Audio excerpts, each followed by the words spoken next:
Le damos la bienvenida a Gabriel Richaud, director general de IAB México, la asociación que agrupa a las empresas de publicidad interactiva de los principales mercados del mundo. Él impartirá la sesión Estatus del Social Media, Evolución y Reflexión. Un aplauso, por favor.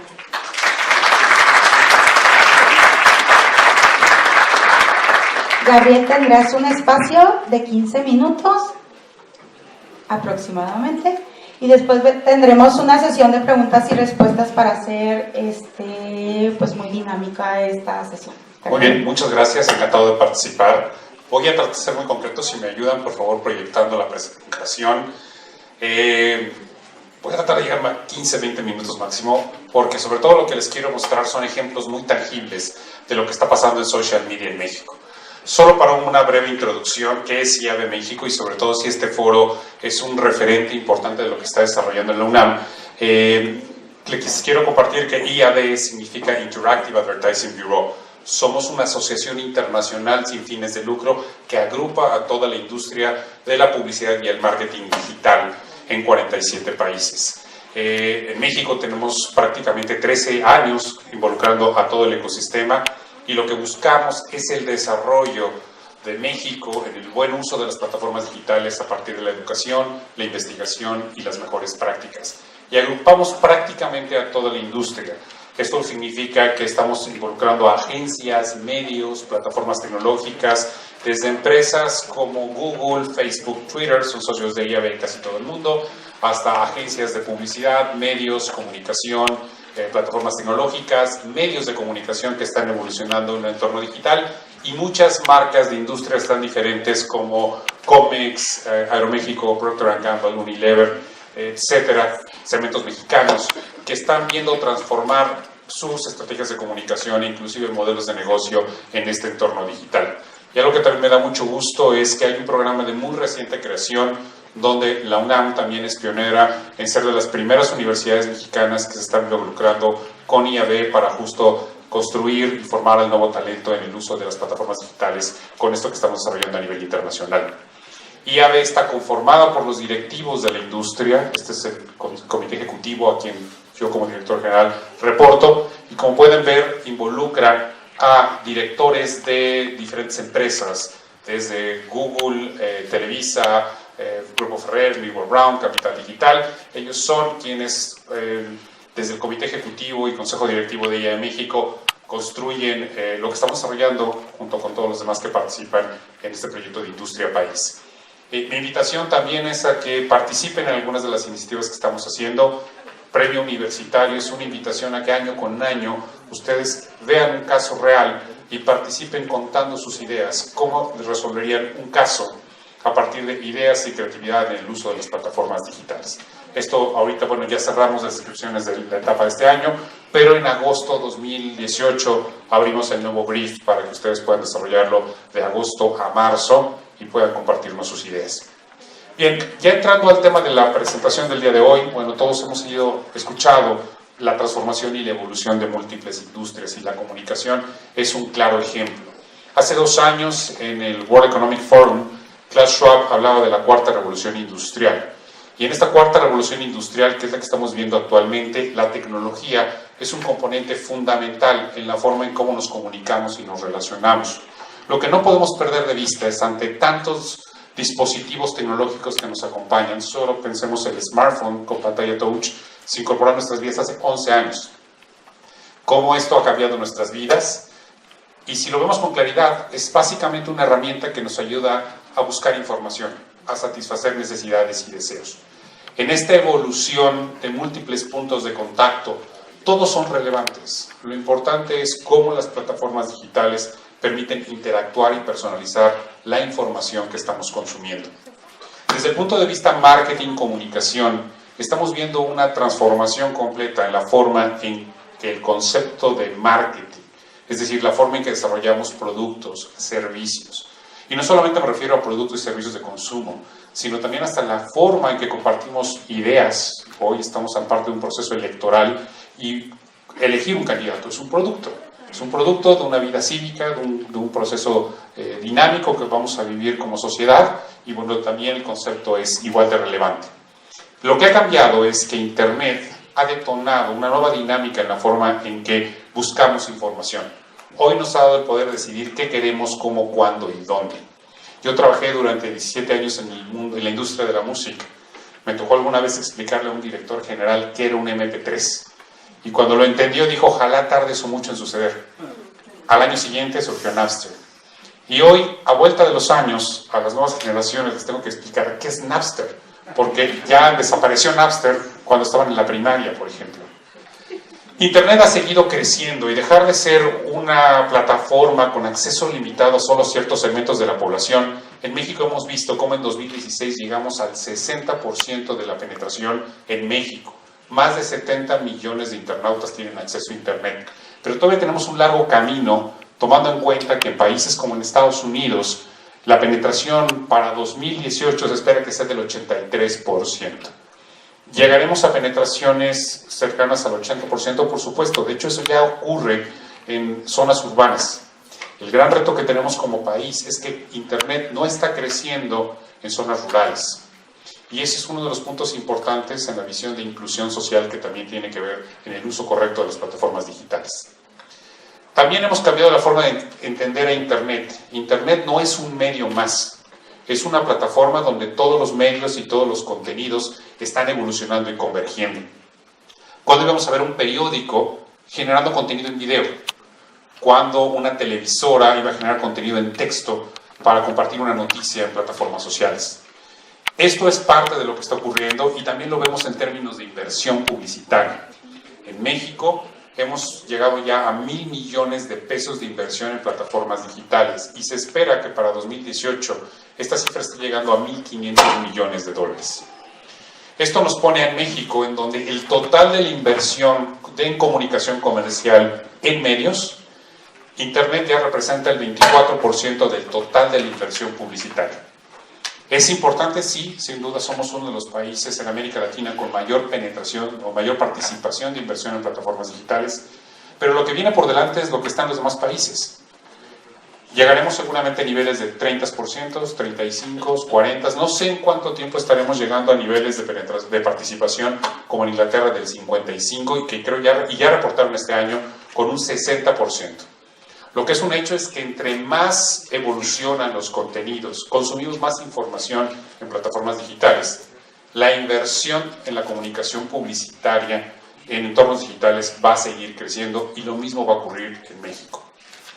Esto está cambiando nuestros hábitos de consumo, la forma en que buscamos información y que también tomamos decisiones de compra de un producto, de un servicio o de cómo seleccionamos inclusive a un candidato en un partido político.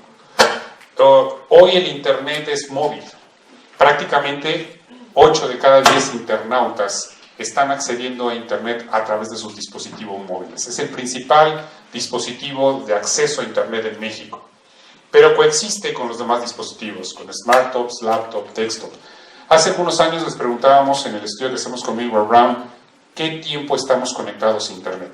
Dejamos de preguntarlo porque eso es irrelevante. Estamos prácticamente todo el tiempo conectados buscando información a lo largo del día. Y esto también lleva a fenómenos sociales, fenómenos de cambios en el comportamiento de las personas. Hoy tenemos dos fenómenos muy identificados. Uno de ellos es el web rooming. Es aquel ejemplo de cuando una persona compara precios en Internet, pero termina haciendo una compra en el mundo físico. O el showrooming, que es lo opuesto. Compara precios en una tienda física, pero termina por comprar en Internet. Cambiamos. Gracias. Muy amable. Entonces, México es uno de los países, inclusive a nivel mundial, que hace uso de las plataformas sociales de una forma mucho más destacada a la hora de comprar sus decisiones de compra. El promedio global es que el 75% de los internautas comparte sus experiencias de compra en plataformas sociales. En México es el 76%. Si los mexicanos somos muy dados a compartir en plataformas sociales nuestras experiencias de compra. Y si vemos que Internet no está limitado solamente a smartphones, desktop, laptop, sino que vienen muchos más dispositivos conectados a Internet, y en el concepto de Internet of Things, estamos a punto, en el umbral, de cambiar la forma en cómo buscamos información, cómo tomamos decisiones a la hora de evaluar productos, servicios o información. Hoy el fenómeno de las plataformas sociales es un tema que en los 90 lo llamábamos el word of mouth, el boca a boca. Es decir, cómo la gente comparte una experiencia, y esto estaba limitado al contacto físico. Hoy en un entorno digital, el fenómeno del word of mouth es medible, es analizado en términos inclusive de la salud de la marca, del tono de la conversación, y esto es lo que está cambiando también las relaciones entre marcas y consumidores. Un tema que no debemos de perder de vista es la diferencia entre lo que son las redes sociales y lo que son los medios sociales. Las redes sociales no requieren las plataformas digitales. Existen en nuestro entorno, nuestra familia, el trabajo, los amigos, la escuela. Las plataformas sociales, social media, en estricto sentido sí es el uso de sitios web o aplicaciones que hacen uso de las interacciones sociales de las personas en el momento que consumimos, intercambiamos, compartimos información en este entorno. Las plataformas sociales es un elemento muy importante en nuestra vida como mexicanos. Prácticamente el 64% de los internautas está expuesto a interactuar dentro de las plataformas sociales, sobre todo en sus decisiones, por ejemplo, con marcas. Para 2016, los internautas están utilizando en promedio en México al menos 3 plataformas sociales. Y si bien Facebook es una de las plataformas más visibles, estamos viendo que hay otras plataformas, inclusive de consumo de contenido en video, que tienen el mismo efecto de plataformas sociales porque permiten compartir información, como es el caso de YouTube. Pero ahí vienen más plataformas que se están desarrollando de diferentes formas. LinkedIn es, por ejemplo, una plataforma social, pero muy orientada hacia un perfil empresarial. Estamos viendo que los internautas también están involucrándose en conversaciones entre ellos mismos, en sus experiencias con marcas, por ejemplo. Insisto, una marca puede ser un shampoo, un jabón, pero también puede ser un candidato a un partido político, porque es parte de nuestras conversaciones que lo consideramos relevantes. Y estamos desarrollando diferentes tipos de experiencias en forma de que consumimos información, transmitimos o desarrollamos nuevo contenido. Como les decía, en México las experiencias de compra son uno de los puntos importantes a la hora de amplificar nuestra experiencia en plataformas sociales. Y en ese sentido también estamos viendo que la frontera entre lo online y lo offline se está desdibujando, es decir, estamos cada vez más interactuando en las plataformas digitales, experiencias que vivimos en el mundo físico.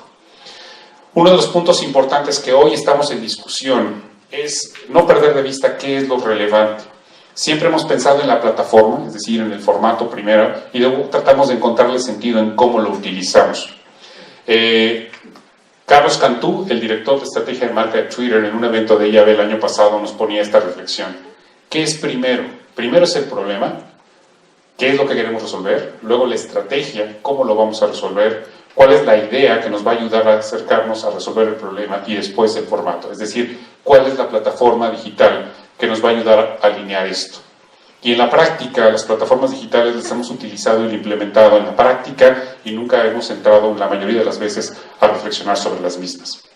Quiero mostrarles algunos ejemplos que tienen que ver, por ejemplo, con casos mexicanos que están usando las plataformas sociales, pero sobre todo con una visión mucho más interactiva, que va más allá de banners, clics, likes, followers, y que tienen que ver con el hecho de que la comunicación interactiva es cercanía. El potencial que tenemos de llevar información relevante hasta la palma de la mano de las personas, sobre todo en este contexto de movilidad. Les quiero compartir un ejemplo, de hecho este es un ejemplo que empezó aquí en la UNAM y que hoy una agencia de publicidad junto con el Museo de Memoria y Tolerancia desarrolló esta campaña que fue ganador oro en los premios IAB, que se llamó Tweet Balance, para el Museo de Memoria y Tolerancia, cómo las plataformas digitales y social media pueden contribuir a resolver o darle visibilidad a un problema social. La sociedad mexicana es una sociedad que discrimina, y este video que le dio la vuelta al mundo es solo un ejemplo. Las redes sociales no son la excepción. Es muy común ver en Twitter hashtags o etiquetas que discriminan por nivel socioeconómico, raza, preferencia sexual o género, y varios de estos tópicos terminan siendo de los más mencionados. Tweet Balance. Una idea de contenido para el Museo Memoria y Tolerancia de la Ciudad de México que necesitaba hacer un punto al respecto de este grave problema, pues tiene la misión de promover la diversidad y tolerancia. Tweet Balance consistía en una instalación física diseñada mecánicamente por la Universidad Nacional Autónoma de México y un micrositio que trataba de exponer una pequeña parte de la discriminación de todos los días en las redes sociales en tiempo real.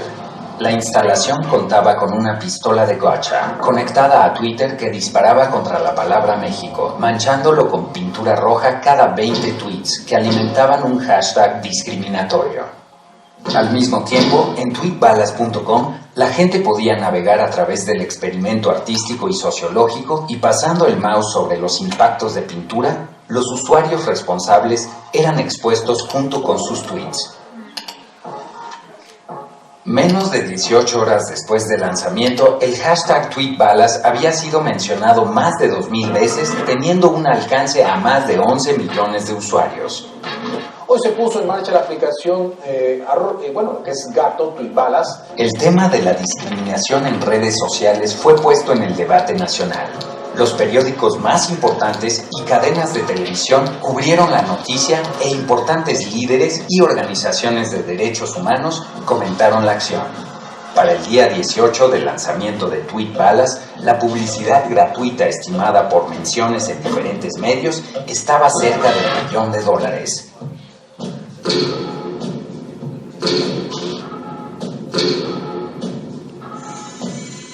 Este es un ejemplo muy interesante de cómo las plataformas sociales, combinadas con una experiencia en el mundo físico, puede construir algo donde la barrera entre lo físico y lo digital no existe. También la comunicación interactiva es relevancia. ¿Cómo podemos aprovechar estas plataformas para acercar valor a las personas en términos de la búsqueda de información, pero también de una forma responsable, no intrusiva? Un ejemplo de esta campaña fue desarrollada por Circus para Greenpeace, que se llama Toxic Tours. Vean cómo hace también uso de múltiples puntos de contacto para crear una comunicación interactiva. Snorkelear en petróleo es la neta, no se ve nada. Te lo recomiendo. Muy tóxico el tour, los peces bien muertos.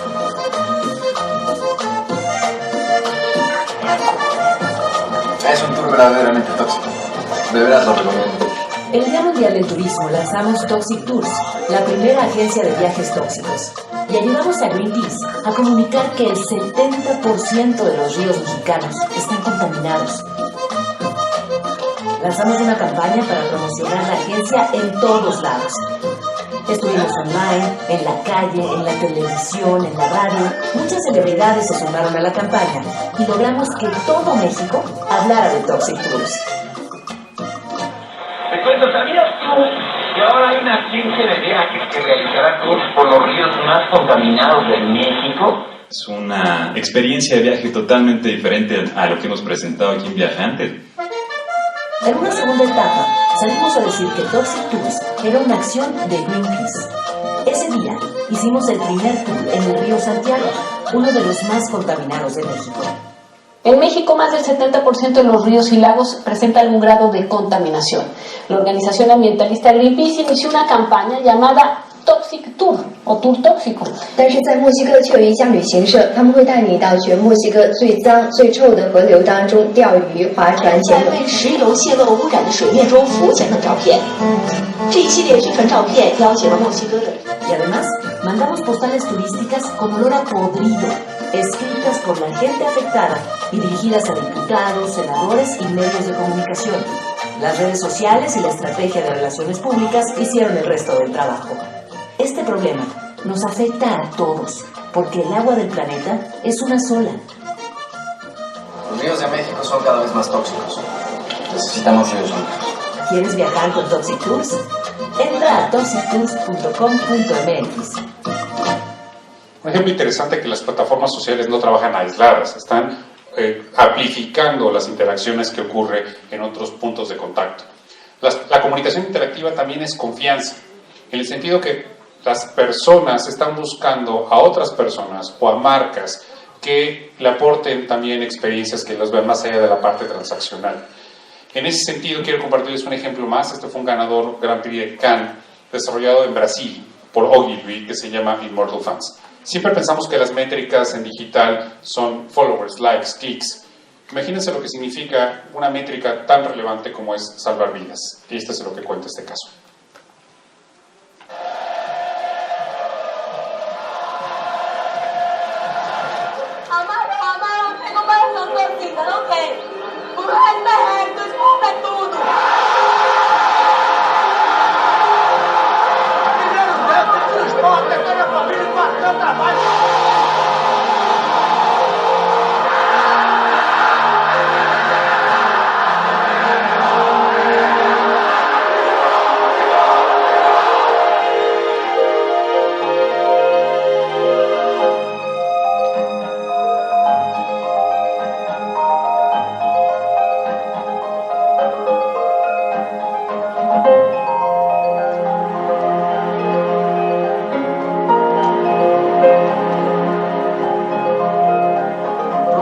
os seus olhos vão continuar assistindo o esporte. Que os seus pulmões continuarão respirando pelo esporte. Prometo que o seu coração sempre baterá pelo esporte.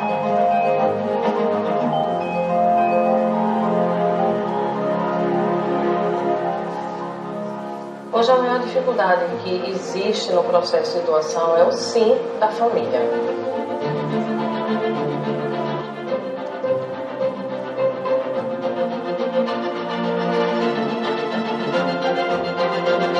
Eu sou rubro-negro até depois de morrer, irmão. Tem a alma é rubro-negra. Ainda mais de quando eu doar meus órgãos. Pô, meu pulmão foi pro cara do Náutico, torcedor do Náutico, ele vai respirar o esporte. A campanha atingiu números impressionantes. 51 mil torcedores se declararam doadores, uma quantidade superior à capacidade da Ilha do Retiro.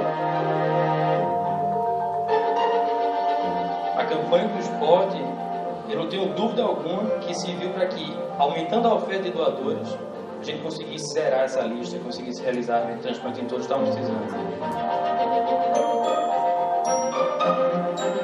Uma campanha de doação de órgãos lançada pelo esporte está ajudando a salvar a vida de muitos torcedores.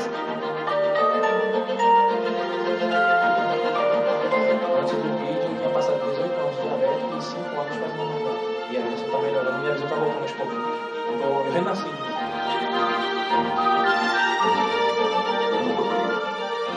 Para mim, a gente tem um provável coração para sua mãe. Você pode trazer ela com certeza. E aí, nessa vida, eu iria poder ter.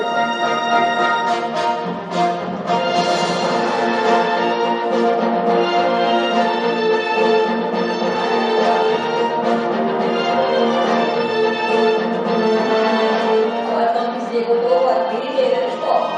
E vamos continuar fazendo o esporte, e vamos aí, todos os esportes muito lá.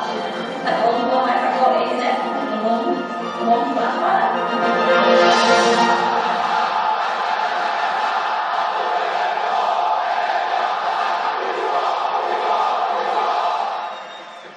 Este es el potencial que tenemos en el uso de las plataformas sociales. Y hay un factor también muy importante, que es la transparencia. Cada vez hay más herramientas, más tecnología en el uso de la comunicación en este entorno digital. ¿Qué es lo que cada una de estas plataformas tiene que aportar en su propuesta de valor en términos de lo que se quiere construir en un proyecto de una relación empresa-marca o entre mismos consumidores? Y el último ejemplo que les quiero mostrar fue un caso ganador también mexicano, desarrollado para el Fondo de Cultura Económica. Sabemos que promover la lectura es todo un tema en nuestro país. Imagínense cómo se puede desarrollar esto con una plataforma social como Tinder. El 78% de los libros que leen los mexicanos son libros escolares, científicos o enciclopedias. Si la mayoría de los mexicanos leen por obligación, entonces no se trata de hacer que lean, sino que descubran el gusto por la lectura. Así fue como el Fondo de Cultura Económica decidió demostrarle a la gente que enamorarse de la lectura es posible cuando llega a su vida el libro indicado. ¿Cómo? A través de una plataforma donde la gente estuviera dispuesta a descubrir historias afines, enamorarse o simplemente pasar un buen rato. Fue así como intervenimos la aplicación de los amantes por excelencia, Tinder. Lanzamos a 10 peculiares personajes a la búsqueda de posibles amantes. Sus personalidades resultaron tan interesantes para la gente que después de 2 semanas de candentes conversaciones, se engancharon hasta el punto no solo de quererlos conocer, sino que cuando se enteraban que sus nuevos amantes eran ficción, quisieron continuar la historia a través del libro completo, descubriendo casi sin darse cuenta que se habían convertido en amantes de la lectura. Esta acción llegó hasta la Feria Internacional del Libro de Guadalajara, y en menos de una semana la noticia se esparció en medios nacionales e internacionales, redes sociales, periódicos, blogs especializados y revistas culturales. Gracias a esto, inspiramos a mucha más gente a buscar ese match con un libro del que realmente se puedan enamorar. Resultados. Esta acción tuvo una audiencia global de más de 38 millones de personas, más de 1000 descargas en libros electrónicos. Y cuando el promedio de lectura de un mexicano es de 5 minutos al día, nosotros le sumamos 1800 horas. La iniciativa fue tan contundente que organizaciones en Perú y Colombia van a implementarla.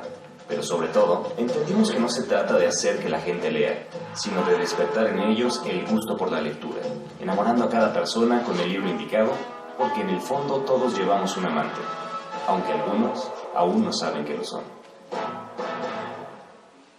bien, pues básicamente con esto cerramos. La reflexión es, las nuevas tecnologías no son para el bien o para el mal.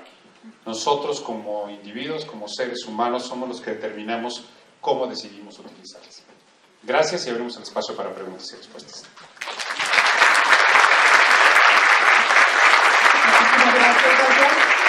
Presentarte. Empezaremos con la sesión de preguntas y respuestas. Si tienen alguna, por favor levanten la mano. Todo quedó tan claro. Hola, bonita tarde. Mi nombre es Mónica Hurtado, soy nutrióloga y estoy colaborando con una iniciativa que se llama Quiero Saber Salud. Síganme por favor en Facebook. Y mi pregunta es, fíjate que de pronto los directivos de esta iniciativa quieren como muchos likes, quieren muchos followers y de pronto me dicen, ¿sabes qué, Moni? Quiero contratar a un health coach porque tiene muchos seguidores, ¿no? Y entonces a mí se me prende así el cabello y digo, a ver, no, espérate.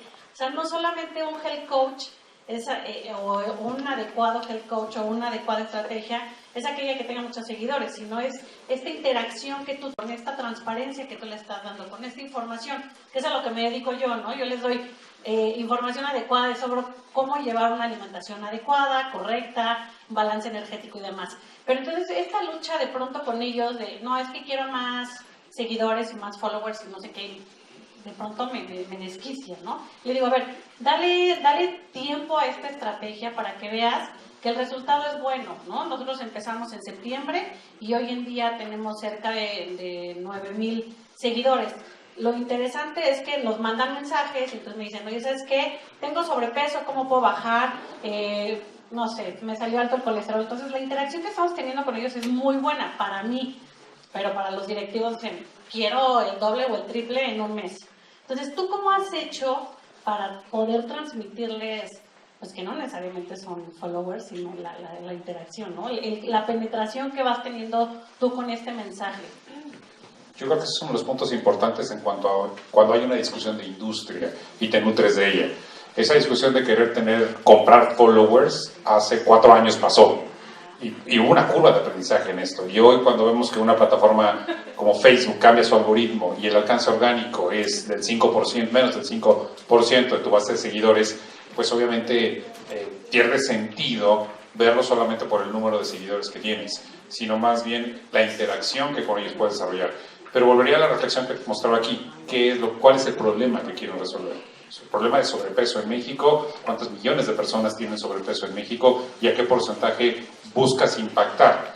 Ahí no importa que sean solamente millones, esas 9,000 personas a las cuales estás teniendo interacción, seguramente con cierta data, con ciertos datos, puedes tener interacción de que hemos logrado reducir tanto sobrepeso en México, hemos logrado contribuir a una expectativa de vida por las personas. Entonces las métricas no son el follower, sino es el problema que quieres resolver y que el uso de las plataformas digitales, cómo se acerca a ese problema que quieres desarrollar con las diferentes ideas o propuestas que estén desarrollando dentro de la plataforma.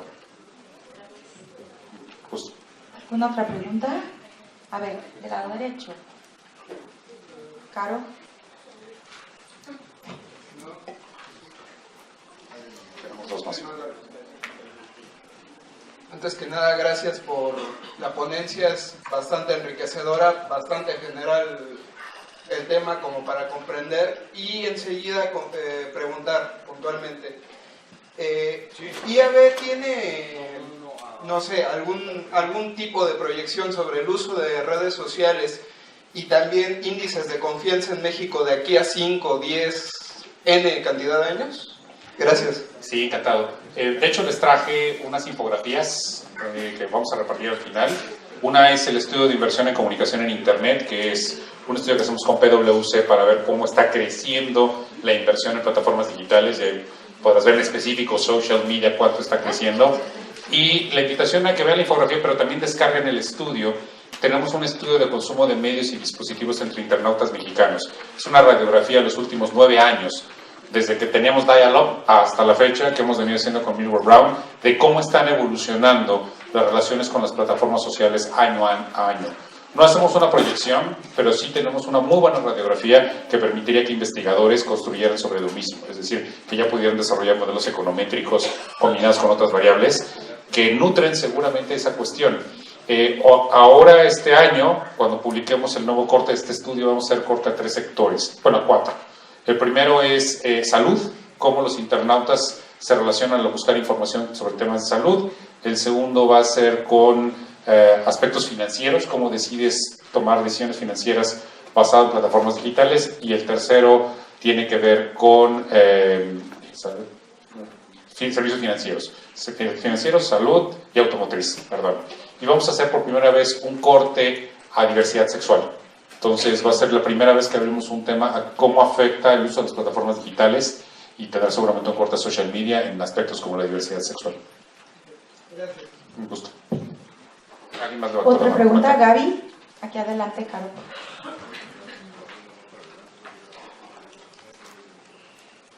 Hola, pregunta desde Facebook Live. Leti RS. ¿Cuál es tu opinión del uso que hacen los youtubers en torno a los contenidos que manejan, así como las consecuencias de sus acciones? Un youtuber tiene la misma responsabilidad que cualquier otra persona a la hora de cómo genera y comparte contenidos en información. Yo personalmente tengo contacto con algunos youtubers que son muy conscientes de la responsabilidad que tienen cuando generan contenido, sobre todo para menores de edad. Yo creo que ese es un tema importante en la discusión de lo que significa cualquier que sea un generador de contenido. El tema es que hoy las plataformas digitales han democratizado el acceso a la publicación del contenido y nosotros no hemos elevado el nivel como sociedad en lo general en el análisis crítico de esos contenidos. Y mucho tiene que ver con un problema de educación que tenemos también como país. Creo que sí es un aspecto importante en términos de responsabilidad que hay con los youtubers respecto al tipo de contenido que están generando. En otros países hay una discusión muy seria respecto a principios éticos, respecto a este tipo de generación de contenido. Pero no es solamente limitado a los youtubers. Hoy está esta discusión muy clara en cómo medios de comunicación o líderes de opinión usando plataformas lineales y digitales también tienen una responsabilidad en este sentido. No sé si supieron lo que pasó la semana pasada con una conductora de un programa de Fox News que criticó a un chico de Parkland porque no fue aceptado en 4 universidades. Hizo una crítica a nivel personal y este chico les dijo, bueno, respetamos mucho el tema, pero la verdad es que esto es un ataque personal y no una cuestión crítica respecto al problema del control de armas. Entonces, quien no esté a favor de esto, les invitamos a que le escriba a sus marcas patrocinadoras y les diga que tampoco están de acuerdo. 3 marcas dejaron de invertir en Fox a partir de esa intervención y esa discusión en plataformas sociales, precisamente porque sus consumidores dijeron, no estamos de acuerdo que te anuncies con un medio y con con una reportera, con un medio que estaba teniendo una posición poco ética respecto a cómo tratar una crítica sobre el tráfico, sobre el control de armas y la situación que ha pasado en Parkland. Gracias. Una última pregunta.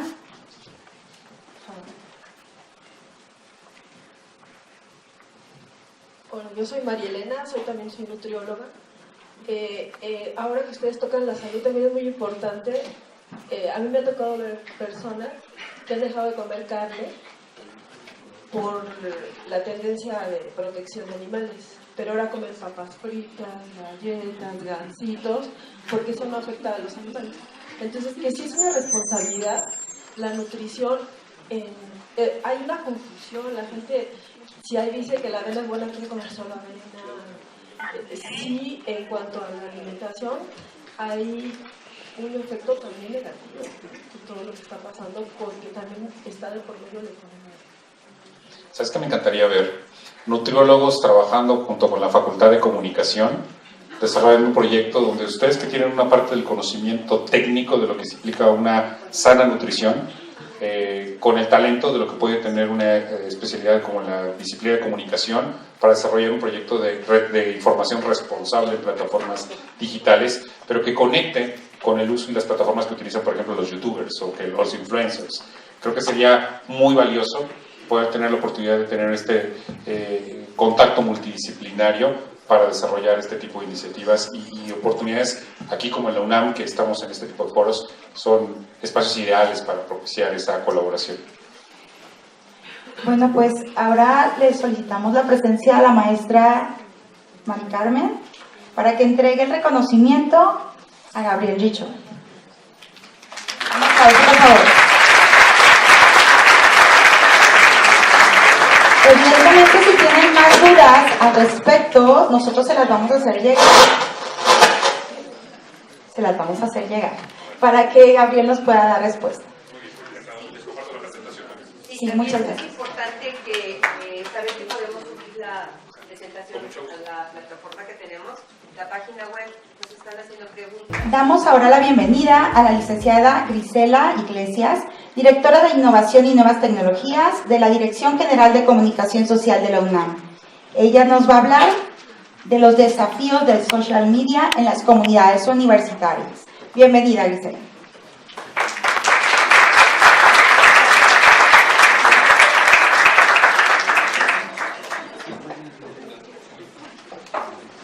Muchísimas gracias. Me da gusto ver a tanta gente y les voy a hablar un momentito. Okay. Primero vamos a empezar por el contexto. ¿Qué nos alude esta fotografía? Pues nos alude a lo que era la comunicación anteriormente de que existieran las redes sociales. Una comunicación intermediada por los medios masivos de comunicación, un grupo de gente rodeando al televisor o a la radio, y eso que planteaba para las instituciones o las empresas o las marcas, pues la necesidad de tener que intermediar con los medios nuestros mensajes. Entonces no podíamos llegar directamente a nuestra audiencia, sino que teníamos que hacer una gestión de intermediación con los medios de comunicación. Hoy en día eso ya cambió. Porque tenemos las redes sociales. ¿Qué pasa a partir de este gran cambio en la comunicación?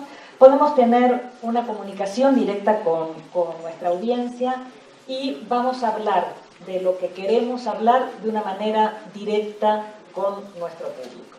Eso es un gran cambio, porque antes los medios iban a decir también lo que querían decir, ¿no? Y estábamos constreñidos, circunscritos a lo que ellos quisieran decir y en sus espacios. Pero ahora tenemos nuestros propios espacios para acercarnos al público.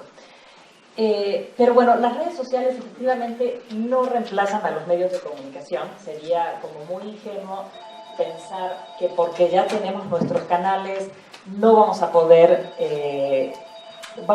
prescindir de ellos.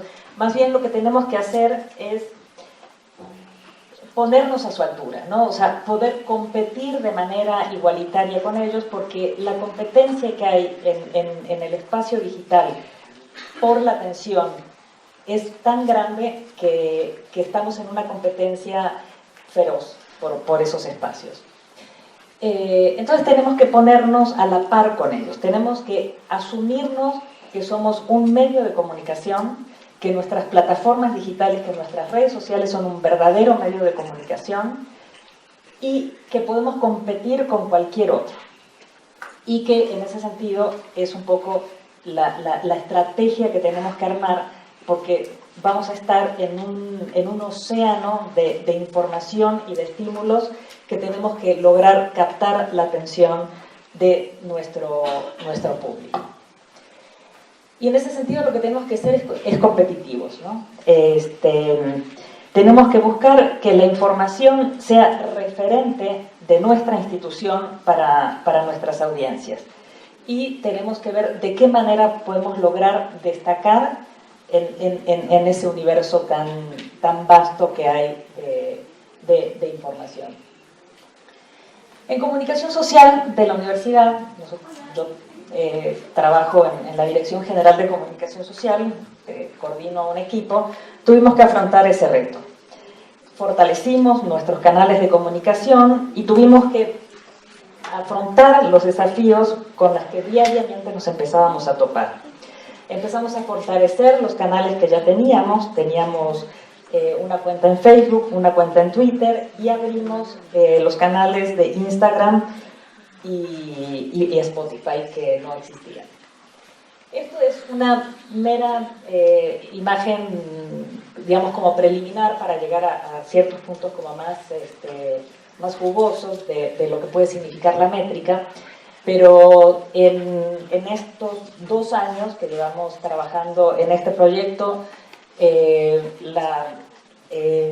aumento de Facebook representó casi un 1000% de aumento. Teníamos como 240.000 seguidores. 2 años después tenemos prácticamente 2,5 millones. En Twitter el porcentaje de crecimiento ha sido menor porque teníamos una cuenta más robusta, teníamos como 1.200.000 seguidores, hoy tenemos poco más de 3 millones, esto implica un 250% de crecimiento. En Instagram pues todo fue crecimiento porque no teníamos la cuenta, pero en poco más de un año llegamos a tener algo más de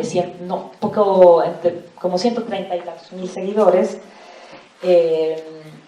Y bueno, eso es un poco el preámbulo, ¿no? de cómo empezamos a trabajar. El desafío número 1, finalmente, para lograr abrir las ventanas de nuestras redes sociales, fue encontrar a nuestra comunidad. No es bueno nunca dar nada por sentado, ¿no? O sea, nosotros es muy común que pensemos anticipadamente y con prejuicios quiénes son nuestros público objetivo, la gente que nos sigue o a quien nos queremos dirigir.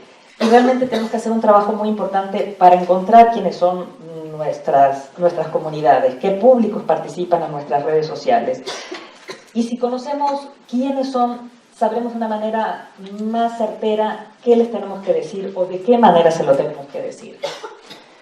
¿Cómo hacemos esto? Pues Facebook es una gran herramienta para saber quién es nuestro público interesado. Nos pueden dar información de todo tipo, demográfica, intereses, gustos, actividades, etc. Esta es una gran herramienta que nos sirve para permanentemente estar analizando nuestra comunidad.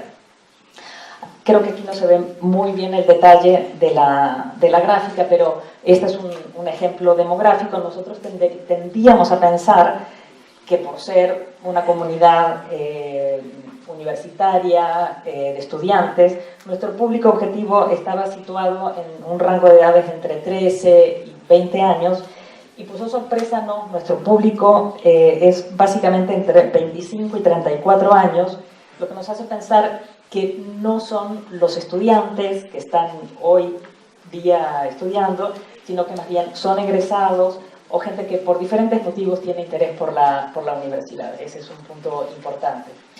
La otra es, por ejemplo, de dónde vienen mayormente. Eso nos sirve para ver qué tipo de contenidos la universidad les puede ofrecer de una manera dirigida, ¿no? Qué trabajos estamos haciendo que tienen que ver con las necesidades y con los intereses de ciertas comunidades en específico. O, por ejemplo, la universidad tiene presencia en diferentes partes de la República, incluso del extranjero, y nos permite saber si tenemos o no gente en esos sitios, en esos espacios geográficos, y saber qué les podemos decir específicamente a ellos. Nosotros tenemos, como veíamos, una cuenta solo en Facebook de 2,5 millones de personas, pero entre Twitter y Facebook son más de 5 millones de seguidores, y no podemos pensar que a todos les interesan lo mismo, que todos tienen la misma edad, que todos le van a los Pumas, etcétera, ¿no? O que viven en el mismo lugar, o que tienen las mismas necesidades o problemáticas. Es muy importante esta parte de conocer la audiencia y saber de qué manera le podemos compartir contenidos y de manera dirigida. Otra cosa que nos permite Facebook, esto me lo voy un poquito más rápido, nos permite saber qué gustos tienen con otros tipos de contenidos. O sea, si nosotros le damos los que siguen a la cuenta de la UNAM, qué otras cuentas siguen, eso nos permite saber qué otro tipo de intereses y qué tipo de contenidos les gusta ver, si son videos, si son fotografías, etcétera, ¿no? Entonces, es valioso ese tipo de valor agregado que nos da la plataforma de Facebook. O, por ejemplo, cosas de ese tipo como la situación sentimental, que también nos permite segmentar contenidos y dirigirnos de una manera específica. Entonces, el desafío número 1 era bueno, conocer a nuestra comunidad. El segundo es captar y retener la atención. El lapso de atención promedio que tiene un usuario en redes sociales es de 7.2 segundos. Entonces tenemos muy poco tiempo para captar la atención de alguien y que se queden un poco más de tiempo o que realmente no lo pasen de largo en su timeline, y presten atención a lo que les estamos proponiendo.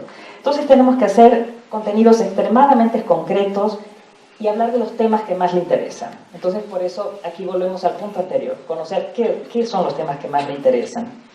Entre más conocemos a nuestro público, más sabemos por dónde llegar. Esto es sumamente importante. Aquí tenemos una gráfica de retención de un video.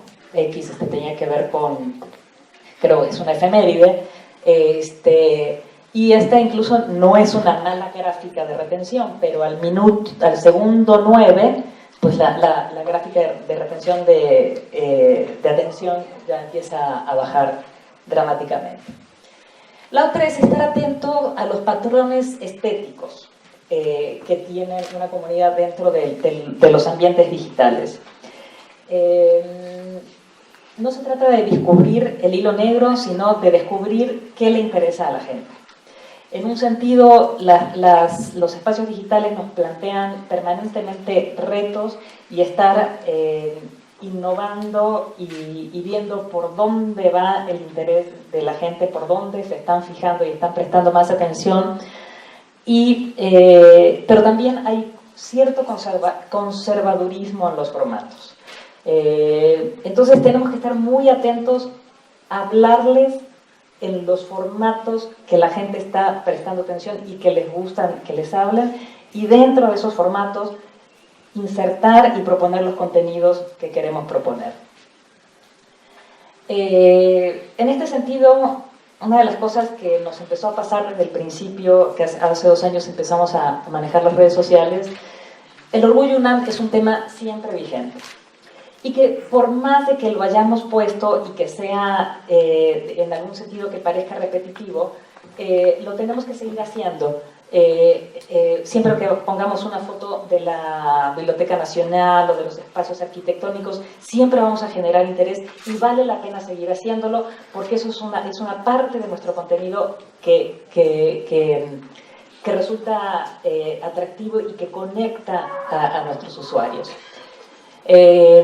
Por ejemplo, los formatos tipo Playground funcionan muchísimo para lograr la atención en ciertos contenidos que son difíciles. Por ejemplo, esto es una exposición que tiene que ver, es en el MUCA Roma, que es un experimento arquitectónico y acústico, y gracias a ponerle, es un videíto, ¿no? Que explica de qué se trata la exposición, logramos una retención y una atención que no hubiéramos logrado de ninguna manera si hubiéramos puesto simplemente el cartel de la exposición.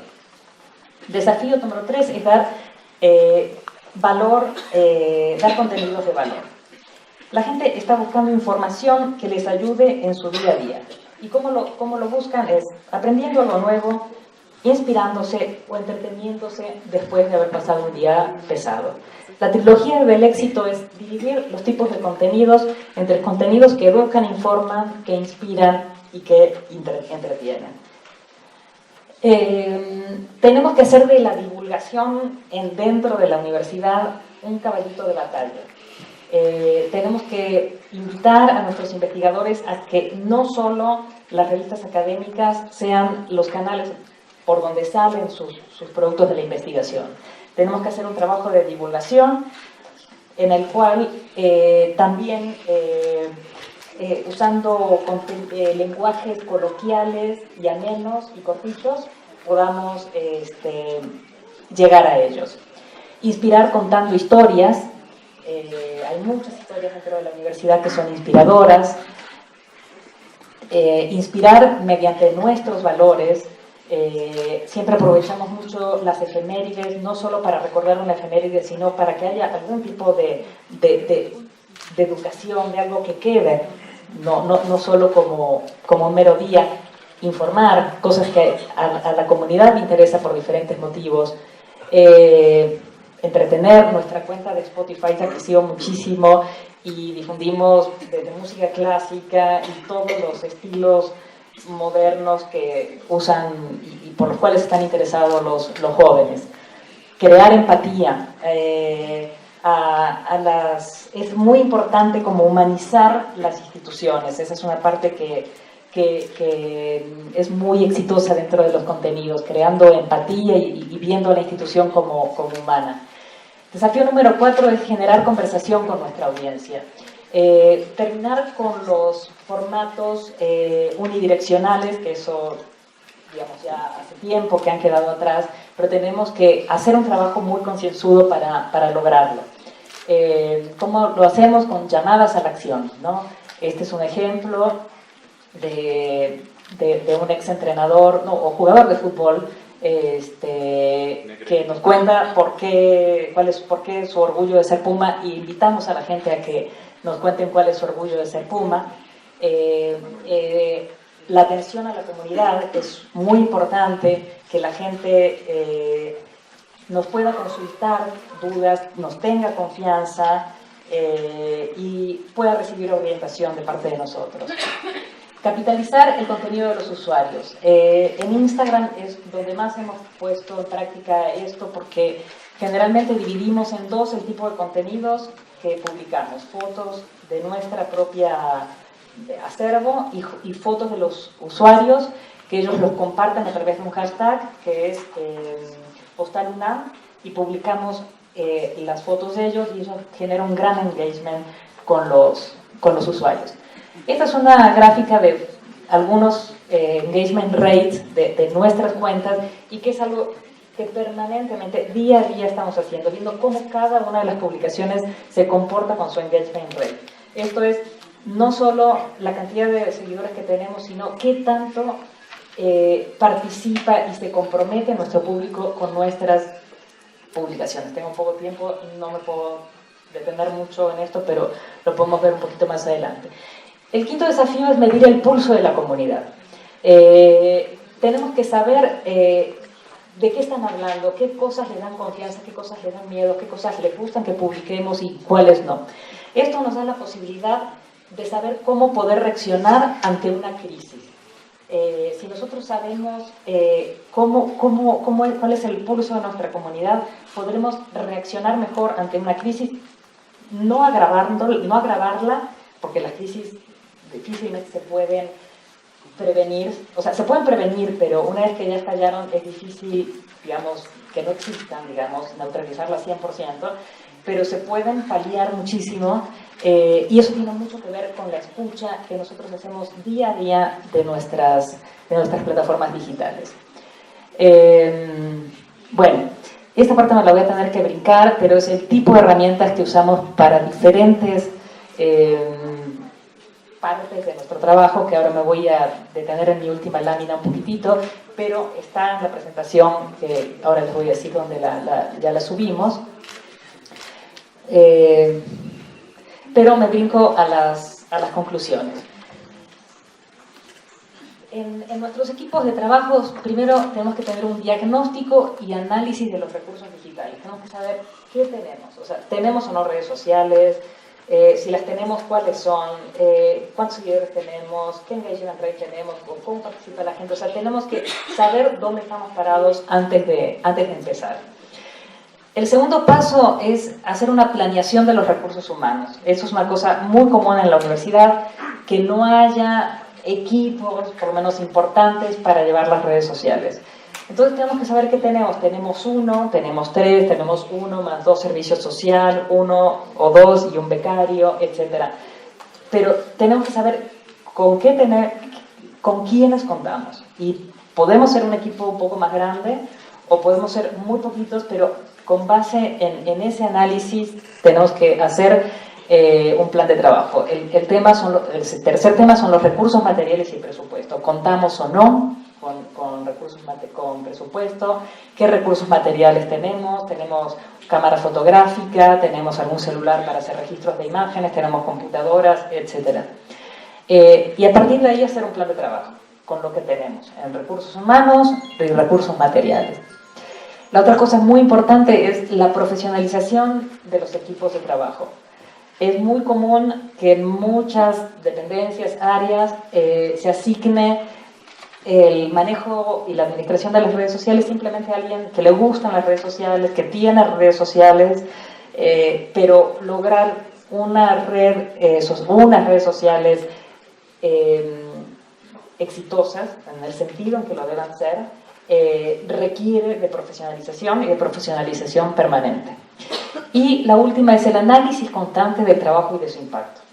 Yo siempre digo que el éxito de las redes sociales está no en el conocimiento de las plataformas, de las redes sociales, sino está en el conocimiento y en la administración de un Excel.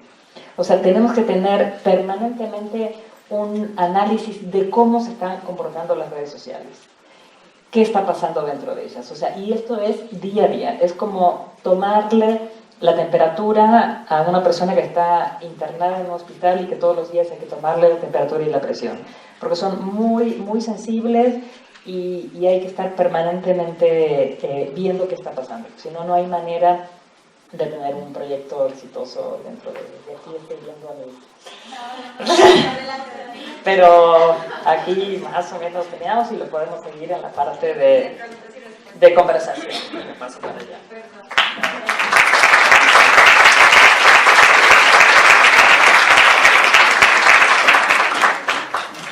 Bueno, damos inicio a la sesión de preguntas y respuestas. Del lado derecho, Caro, y después Estrella.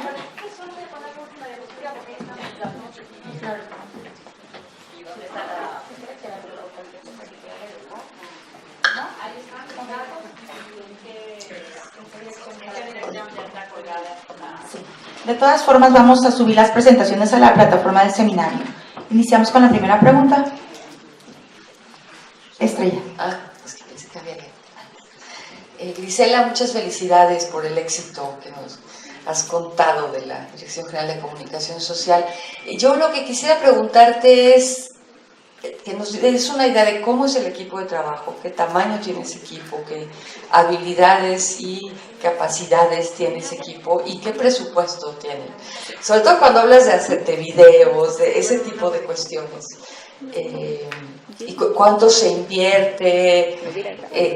¿Qué tanto invierten ustedes, por ejemplo, en el propio Facebook para alcanzar a más de ese 5% orgánico que nos decía el ponente anterior? En fin. Sí, gracias. Mira, tenemos un equipo compuesto básicamente por, creo que son 4 áreas, ahorita si no, pero las voy enumerando. Por un lado tenemos un equipo de investigadores. Nosotros hemos ido bajando la cantidad de contenidos porque así nos lo requirió la red social, pero publicamos alrededor de unos 15 contenidos diarios en Facebook, más en Twitter, porque con Twitter no tenemos problema de un efecto negativo si publicamos más, pero esos contenidos diarios, que son sábados y domingos y días de vacaciones, todo el año, o sea, cuesta permanentemente encontrarlos. Hay que tener líneas editoriales y gente que está buscando los contenidos, porque nosotros buscamos flujo hacia contenidos y páginas que están en la universidad, ¿no? O sea,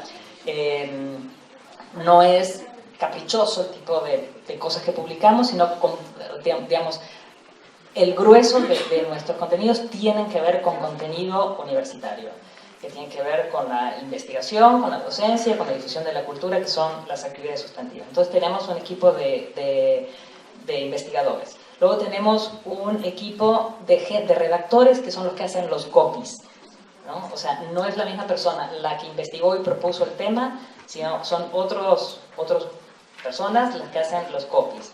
Luego tenemos un equipo de multimedia que hacen videos o edición de fotografías o coberturas de eventos a través sobre todo de Facebook Live, o a veces hacemos Periscopes.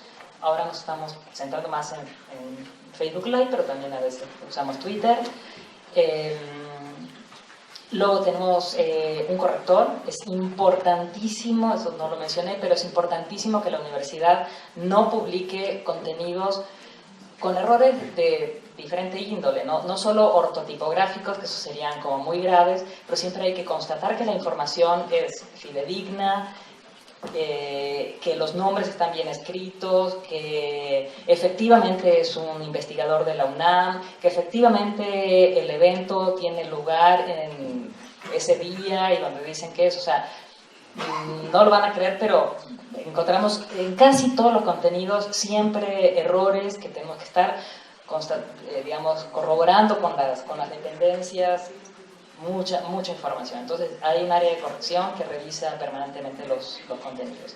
Entonces básicamente esas son las áreas: investigación, redacción, multimedia y corrección. ¿Estoy bien, Jean-Luc? Algo se me... redacción son los copistas. Sí. ¿Perdón? Multimedia, sí, ya lo había comentado. Bueno, no lo quiero engañar con el presupuesto, o sea, nosotros solo invertimos en Facebook. En Twitter nunca hemos encontrado un canal con esa red social que nos convenciera que invertir en Twitter era conveniente. Nunca vimos que ellos tengan una estrategia comercial interesante, por lo menos para nosotros. La verdad, lo intentamos, pero nunca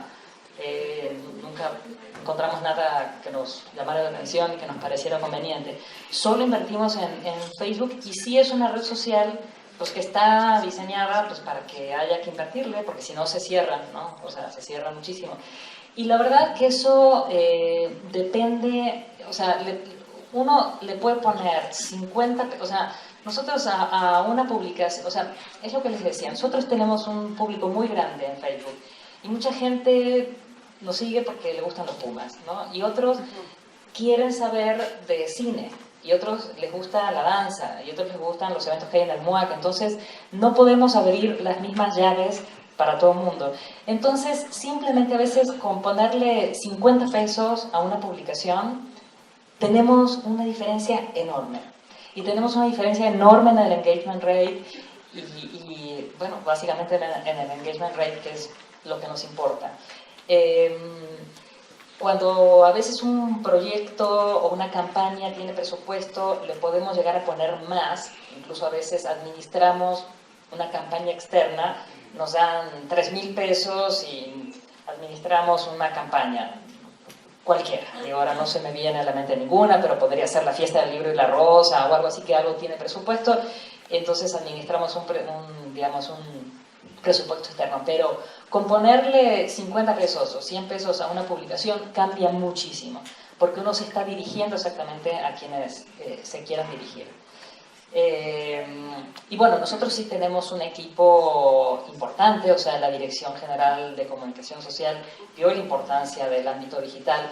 Esos números de por qué crecimos un 1000% en 2 años, pues es porque hay una estrategia, ¿no? Por eso cerré la plática diciéndoles, pues, digamos, para que un proyecto de redes sociales sea exitoso, pues hay que hacer una serie de cosas, y que sí se pueden hacer en chiquito y se pueden hacer en grandote. O sea, no es lo mismo la red social de un instituto que la red social de toda la universidad, la verdad. Entonces, pues todo se adecua un poco al tamaño de la comunidad en la que quieren llegar y a las posibilidades que tiene, porque incluso hay institutos que tienen más dinero que otros, ¿no? En fin, no me quiero detener en una sola pregunta tanto. Compañeros, buenas tardes. Mi nombre es Juan Manuel Huerta, soy productor musical, pero también soy cofundador de medios digitales del STUNAM, soy trabajador de la UNAM. Vaya, quiero un poco platicar mi experiencia en estos medios. Y tenemos publicaciones chiquitas como lo que vas a mencionar, ¿no? Una videoproducción de nosotros, cuando sale, llega a tener 3.000 reproducciones. La mayor que hemos tenido es de reproducciones y de alcance, fue de 30.000 alcances y 17.000 reproducciones, fue en el temblor, y así allá voy con mi pregunta. En esta comunidad, nosotros como trabajadores nos centramos principalmente en la información que va dirigida solamente a 32.000 trabajadores, y por eso es que estamos limitados y no salimos al exterior, vaya, como la UNAM, ¿no? Como tú lo acabas de mencionar, hay gente que lo busca por los Pumas, por las actividades culturales o por las académicas específicamente, ¿no? Pero esta situación nos lleva a nosotros a querer buscar también contenidos. Hemos buscado contenidos. Somos un equipo de 4 personas, las cuales hacemos todo esto que comentaste, lo hacemos nosotros con 2 computadoras, 2 tablets, 2 cámaras reflex, y hacemos todo este trabajo, ¿no? Hasta el momento hemos tenido una respuesta favorable. De 2 años a la fecha hemos tenido casi 600.000 alcances, ¿no? Entre todo lo que lleva una publicación. La pregunta es, nosotros nos hemos enfocado en Facebook porque nos hemos dado cuenta que el trabajador universitario utiliza más el Facebook que otra red social, por la inmediatez. ¿Cómo piensas tú o qué es lo que utilizan ustedes para sacar una información para ustedes? ¿Qué plataforma utilizan y hacia dónde la dirigen? Y la otra pregunta es, ¿cómo asimilaste el término playground? Es todo, gracias. Muchas felicidades. Bueno, yo tengo una reunión semanal con mi equipo de investigadores, y que ellos me presentan todos los contenidos que me proponen. O sea, yo me reúno los martes y me están proponiendo contenidos para la siguiente semana, que empiezan el siguiente lunes. Entonces, y tengo líneas de investigación, ¿no? O sea, agenda universitaria, agenda cultural, UNAM Verde, UNAM en la ciencia, etc. Son varias líneas. La verdad que ahí tenemos como un pulso un poco personal de que sabemos qué cosas pueden funcionar un poco más en Twitter y un poco más en Facebook, pero como tenemos una comunidad tan grande, un poco en las 2 redes podemos terminar publicando casi lo mismo, la verdad. Porque la universidad es una gran productora de contenido, eso es una gran ventaja con respecto a los medios tradicionales de comunicación. Los medios buscan contenidos, o sea, están buscando todo el tiempo contenidos. Nosotros los buscamos, pero dentro de la universidad, y también nos cuesta un poco, nos cuesta bastante, ¿no? Incluso porque no hay una cultura, sobre todo en la academia, de compartirlos. Entonces, hay cosas, los académicos viven en sus mundos académicos, en sus revistas, en sus congresos, y no se les ocurre que el producto de su investigación puede ser interesante para los medios que tenemos nosotros, ¿no? Y en el mejor de los casos piensan en Gaceta UNAM, ¿no? Y cuando ya un paper se publicó y ya es un tema, no sé qué, pero bueno, pero mira, la verdad, no tenemos una gran diferencia por lo menos entre Twitter y Facebook. Más que en Twitter publicamos más que en Facebook, tenemos chance de poner más contenidos. Y bueno, y hay contenidos, por supuesto, lo que tiene que ver con Spotify y Instagram, pues digamos simplemente es el formato de materiales es distinto. Ahí la propia red social es la que manda. Lo que me preguntas de Playground, pues Playground es una cuenta, ¿no? que digamos, ellos y algunas otras cuentas empezaron a trabajar este tipo de videos que duran máximo 2 minutos, y sobre todo que los puedes ver sin darle play, ¿no? O sea, porque son autosuficientes. O sea, tú los vas pasando por tu timeline y sin darle play, porque ya sea que estés en la oficina o lo que sea, la gente ya no le da play, o sea, no le da play a los videos. Entonces, los videos tienen que estar, o sea, ellos como que dieron en el clavo con una estrategia muy buena, que es que los videos puedan ser reproducidos, o sea, no tengan que ser reproducidos, o sea, y puedan ser comprendidos sin que le des play, sin que haya audio. Entonces, nosotros no publicamos ningún video que no tiene algún tipo de subtítulos. Y tienen unos formatos muy interesantes, manejan una tipografía como muy impact, ¿no? Con colores, destacan algunas, dentro de una frase destacan algunas letras, y es un contenido exitoso. Entonces, es un poco lo que yo decía cuando hablaba de las tendencias, de lo que es moda, pues que no hay que inventar el hilo negro cuando hay ya algo que ya funciona, sino hay que adaptar el formato a los contenidos que nosotros queremos. Entonces, si Playground va a hablar de perritos o de cosas, o sea, que no tienen que ver con el tipo de contenidos que nosotros hacemos o tenemos, pero vamos a hablar de una investigación que va a servir para la cura de la diabetes o para prevenir la obesidad o el suicidio juvenil, etc.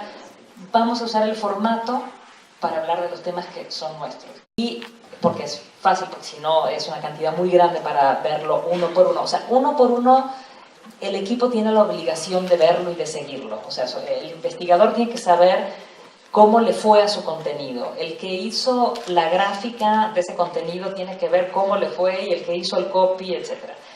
Pero en equipo lo que hacemos es ver un poco los más exitosos y los menos, y analizamos. A ver, este fue un tema de poco interés, este fue un tema de interés, pero el copy estuvo bastante chafa, o el tema era de interés y el copy estuvo bueno, pero le pusieron una imagen muy poco interesante, etcétera, ¿no? Entonces hacemos, o justamente ver por qué a los muy exitosos les fue muy bien. Entonces ahí nosotros vamos como desarrollando un instinto, una habilidad de ver qué es tendencia y qué no dentro de nuestras redes sociales. Entonces, cada uno de las personas del equipo se tiene que convertir en un experto para proponer un contenido que le va bien, para ver un copy que es divertido, que es interesante, y una imagen que es también llamativa, ¿no? Y tu segunda pregunta, que tenía que ver con los de los algoritmos, no te entendí muy bien. Sí, bueno, ahora hay plataformas que a través de un software que es por algoritmos hacen una selección de los títulos o de los temas que pudieran tener mayor éxito, ¿no? Es a través de inteligencia artificial. Entonces lo que se hace es que se mete una serie de palabras en el software, ¿no? en la pantalla, y a través de estos algoritmos te dicen, bueno, el tema de redes que pudiera funcionar en este momento, y te arroja como una especie de hashtag y de posibles títulos para las notas. Eso lo tienen periódicos como el Washington Post, el New Yorker, y lo hacen pues justamente para tener mayor audiencia. Y la pregunta era si la universidad, o al menos ustedes, han incursionado en algún tipo de tecnología de este tipo para desarrollar la información y llegar a más audiencia. No, la verdad no hemos incursionado en eso.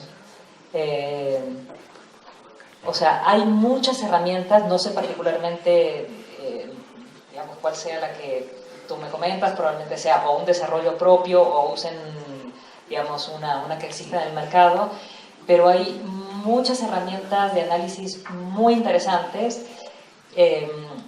que las hemos analizado en algún momento para ciertos objetivos, y para nosotros son inaccesibles, la verdad. O sea, ciertas herramientas tienen un costo muy alto, muy alto, que son miles de dólares mensuales, que digamos, algunas más, otras menos. No sé en particular esta, pero no la conozco como una herramienta, por lo menos, de bajo costo o libre. No sé si alguien aquí en la audiencia conozca esto y que nos pueda dar información. Bueno, Yo creo que, bueno, las preguntas que quedaron como pendientes, vuelvo a comentarles que si las pueden compartir en nuestra plataforma y nosotros se las vamos a hacer llegar a Grisela para que ella nos dé respuesta. Pedimos la presencia de Mari Carmen para que le demos el reconocimiento a Grisela y muchísimas gracias.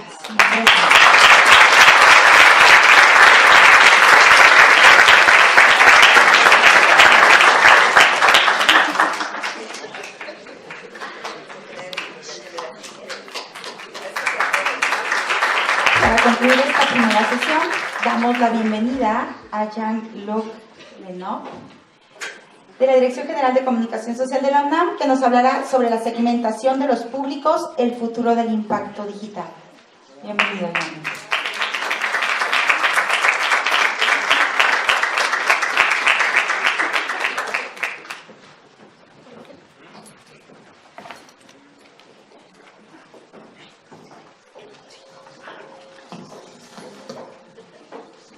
Hola, buenas tardes a todos, ¿cómo están?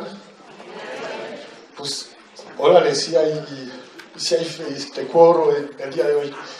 Pues me presento, soy Jean-Luc Lenov. Trabajo desde hace 10 años en redes sociales, cambió mucho la situación en todas, en compañía de Grisela. 10 años ya de experiencia, en lo cual pudimos abrir canales de comunicación a través de las redes sociales.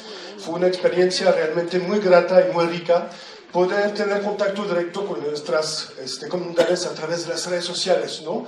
Y yo considero y consideramos, creo en el equipo, que las redes sociales realmente nos ayudó para poder captar nuestro público. Por eso me gustaría darle gracias y que le den un gran aplauso, por favor, a nuestro gran amigo Mark Zuckerberg.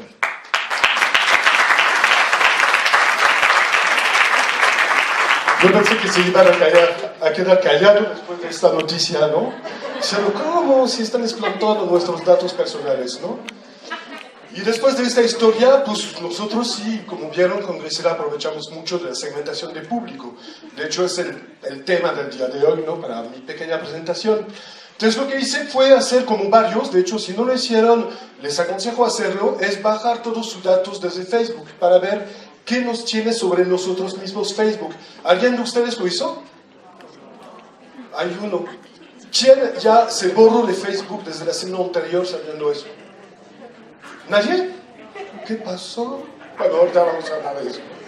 Entonces bajé sus datos y lo primero que vi son mis datos personales. Facebook nos pide pocos datos para abrir una cuenta. Nos pide nuestro nombre, nuestro mail o nuestro teléfono, nuestra edad y nuestro sexo, ¿no? Y el resto, ¿qué hacemos con eso? Pues nosotros lo damos de manera voluntaria, ¿no? ¿Por qué lo damos de manera voluntaria? Porque si le damos información sobre nosotros, se supone que nos van a dar información que nos interesa, ¿verdad? ¿Sí? Por eso, no sé si vieron este cuadro que vemos de vez en cuando en Facebook, ¿no? Recuérdame dónde estudiaste secundaria, ¿no? Y hay un montón de datos. No sé si empezaron a buscar esa segmentación de datos que podemos dejar, pero hasta encontré ese tipo de datos. Si soy donante de orgasmos, si superé una enfermedad, si tuve un abandono de un hábito nocivo, esto no lo dije, pérdida de peso, ahí voy. Anteojos, esto sí me interesaría mucho, ¿no? Que me pongan la categoría 4 ojos, a ver si me mandan publicidad ofensiva o no. Y unos datos nada que ver, fracturado un hueso. Entonces tenemos un montón de segmentación que nosotros podemos dejar de manera voluntaria a Facebook, ¿no? Y esto es, se supone, para recibir información que nos interesa, ¿no? Pero ahí está, ¿no? En su plataforma. Entonces no nos roba nada. Lo que sí después de eso es nuestros intereses. Es decir, básicamente tenemos un documento con todas las páginas de fans que seguimos, ¿sí? Van a ver, yo tengo un montón. Bueno, todo esto es coherente menos K-pop dance, pero sí, pues me gusta de vez en cuando. Aunque no soy muy fan, igual una noche me puse a ver esto y lo sigo, y un montón de intereses, ¿no? Hasta el costeño me apareció, no sé cuándo lo seguí. Y más y más y más sobre política, sobre música, teatro, mis hábitos, mis gustos, etc., ¿no? Y Facebook jala toda esta información para mandarnos publicidad sobre este tema. También me di cuenta que está toda la información de los grupos en los cuales estoy participando. Aquí el problema es que como trabajo en redes sociales, la mitad son de la UNAM, y la gran mayoría son prepas, SHs, entonces no sabrán la cantidad de memes impresionantes que recibo de nuestros jóvenes tan creativos, ¿no? Entonces tenemos los grupos, y busqué algo más, y me di cuenta que están también un término un poco técnico, pero que es todos los clics que di en un anuncio en Facebook desde que estoy en Facebook. Y esto es una información muy válida para personas que trabajan en publicidad y en segmentación de público, ¿no?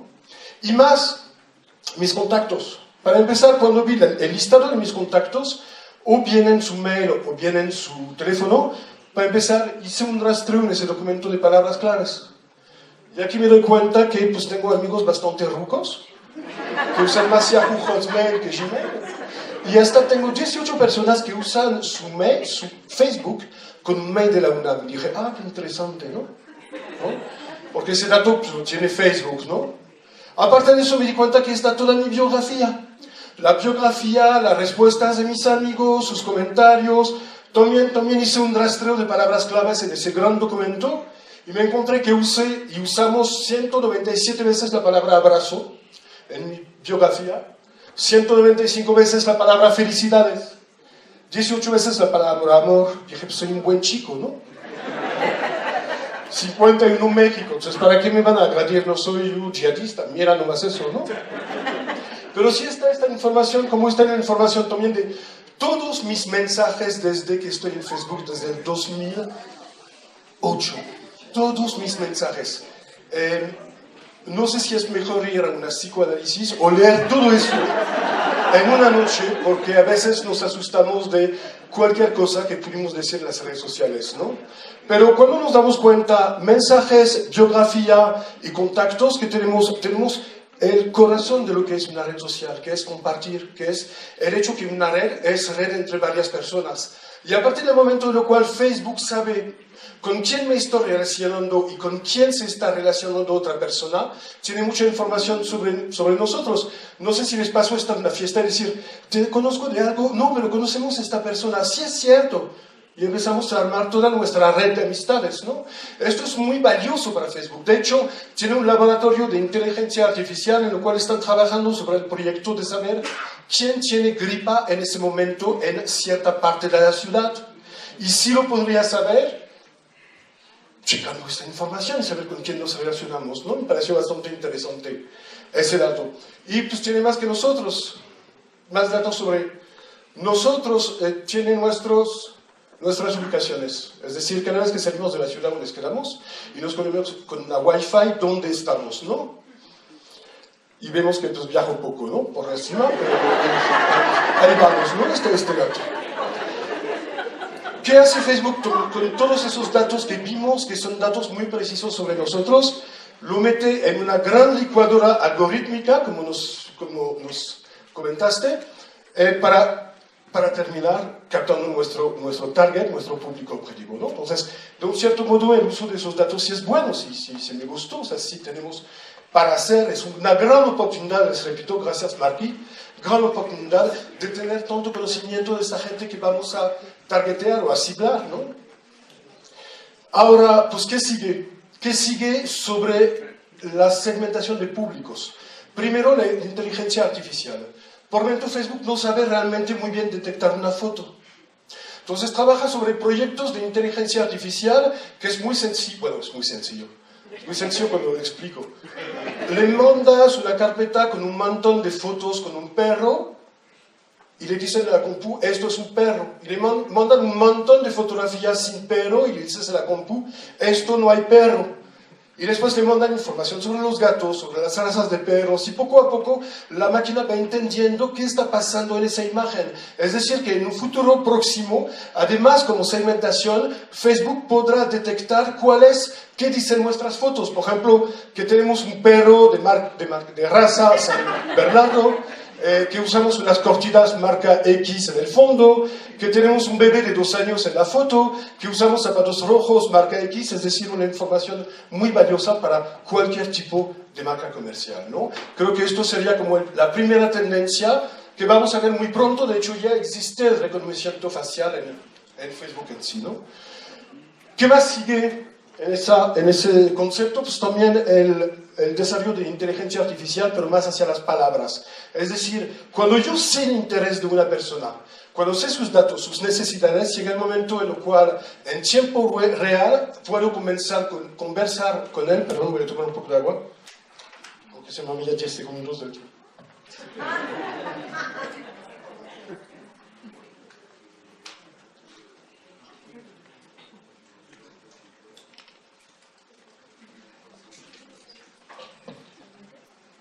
Es decir, una persona empieza a hablar con nosotros. Nosotros a través de un chatbot, es decir, un sistema de chateo automático, empezamos a contestar a esa persona.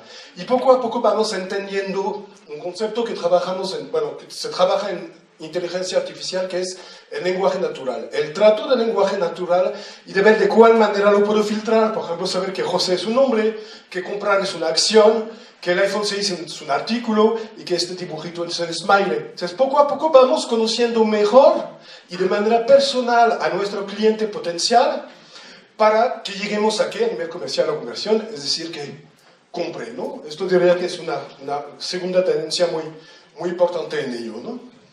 Luego ya nos habló un poco de Grisela, que es un trabajo que estamos haciendo en comunicación social, es escuchar a la comunidad para conocerla mejor. No voy a hablar más de eso, lo vimos en detalle. La idea es que estoy viendo qué está diciendo la gente sobre mí, sobre palabras claves, sobre hashtag, sobre la UNAM, para saber cómo está el pulso de nuestra sociedad o de nuestra comunidad, ¿no? Y esto son herramientas que más y más se desarrollan, en particular en agencias, en instituciones grandes o en empresas grandes, ¿no?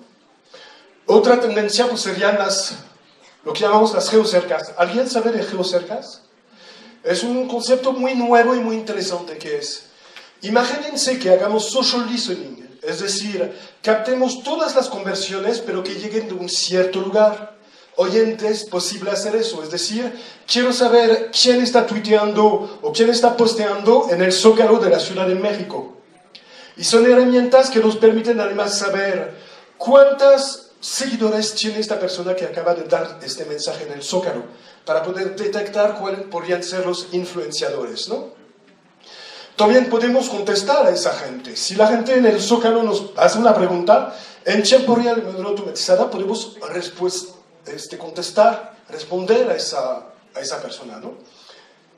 Es abrumador, ¿no? Obviamente, nunca un gobierno lo usaría para fines políticos, ¿no? Eso es nuestra gran ventaja que tenemos, ¿no? Pero imagínense hacer eso en una sala de concierto, hacer eso en una plaza comercial, hacer eso durante la megapeda en las islas, ¿no? Puede ser un control muy interesante, ¿no? Entonces esto será como las noticias. Y entonces me pregunté, pues, ¿por qué Facebook tiene problemas ahorita con sus datos, los datos personales? Pues es su método de negocio, es un negocio, ¿no? De hecho, Facebook dijo que en el 2017 ganó 20.000 millones de dólares.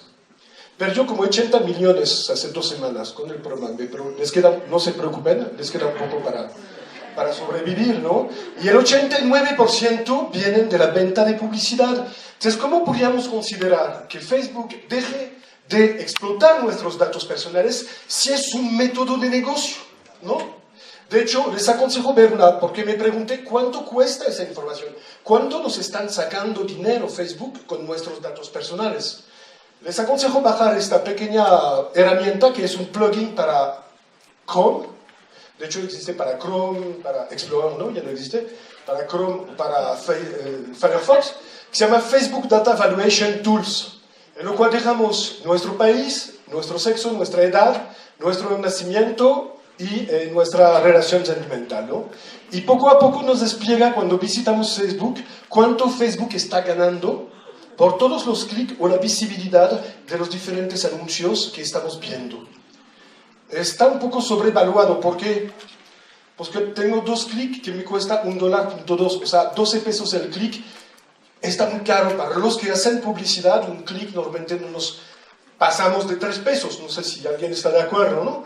Está un poco caro, pero me llegó una idea, que es, y sería para terminar, ¿qué tal si pedimos a Facebook que deje de usar nuestros datos que dejamos en Facebook. Es decir, ¿qué tal si todos nos juntamos y le demos cada año a Facebook 20.000 millones de dólares para que deje de hacerlo? ¿Sí? ¿Están de acuerdo? Es decir, ganó 20.000 millones de dólares. Tenemos 2.000 millones de usuarios de Facebook. Estamos hablando de $10 por piocha y por año. No es nada, ¿no? Por eso mi pregunta sería, si estamos molestos del uso de los datos que hace Facebook en su plataforma, pues ¿qué tal si para entrar a Facebook pagamos sin que usen nuestros datos? ¿Quién en esta sala sería dispuesto a dar 200 pesos al año a Facebook para que no usen nuestros datos? Ok, aquí viene con la cajita para darle el dinero, ¿no? Pero es interesante en esta reflexión, porque yo conozco gente que me dice, oye Jean-Luc, ¿qué onda? Están explotando nuestros datos. Güey, usaste esta plataforma gratis todo el tiempo, ¿no? Hay publicidad en Gmail. Oye, pues nos están dando un servicio excelente. Yo pagaría 500 pesos para estar en Gmail por mes, la verdad, ¿no? Entonces, hay que siempre preguntarnos, pues, lo que tenemos gratis, de dónde sacan ese dinero, ¿no? Y con esto, pues, conéctense con Facebook.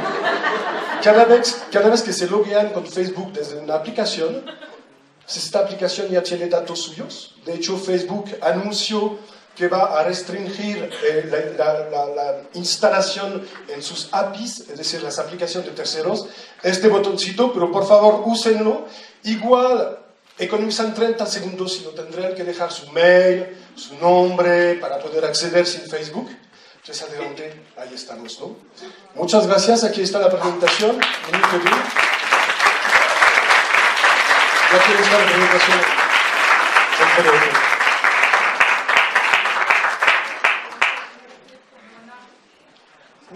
Empezamos. ¿Alguna pregunta?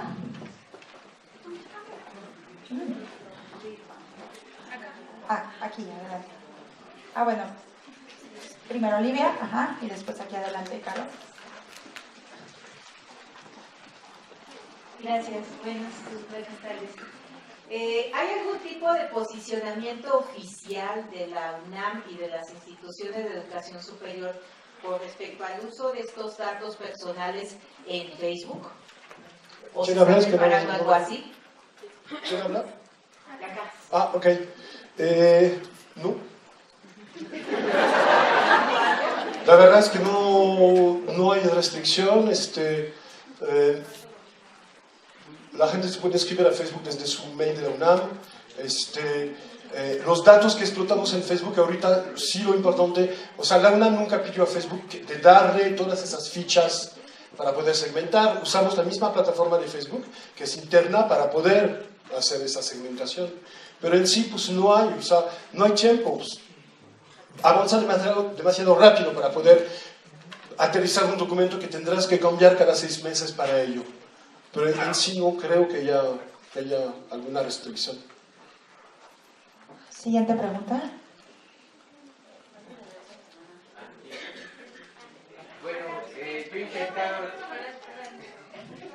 he intentado dejar a Facebook y es difícil. Ya no quiere, ya, salte, pero no es cierto. ¿Qué hacías hace 3 años? Leía libros. Leías libros, ya no lees libros. Sigo leyendo. Sí, sé que es difícil dejar Facebook. O sea, ¿quién tendría dificultad problemática y dramática de dejar a Facebook? Yo no. Estamos enfermos. Uso más Twitter, me gusta más, pero ahora también veo que Google ya empezó a hacer lo mismo. Tú le pones ahí, buscas a Andrés Manuel y te manda, hay un candidato mejor. Claro, de hecho Facebook no es la sola plataforma que usa nuestros datos. Podríamos hablar de lo que llamamos las GAFA, que son las 4 grandes compañías que usan nuestros datos, que es Google, Amazon, Facebook y Apple. Son los que tienen todos nuestros datos.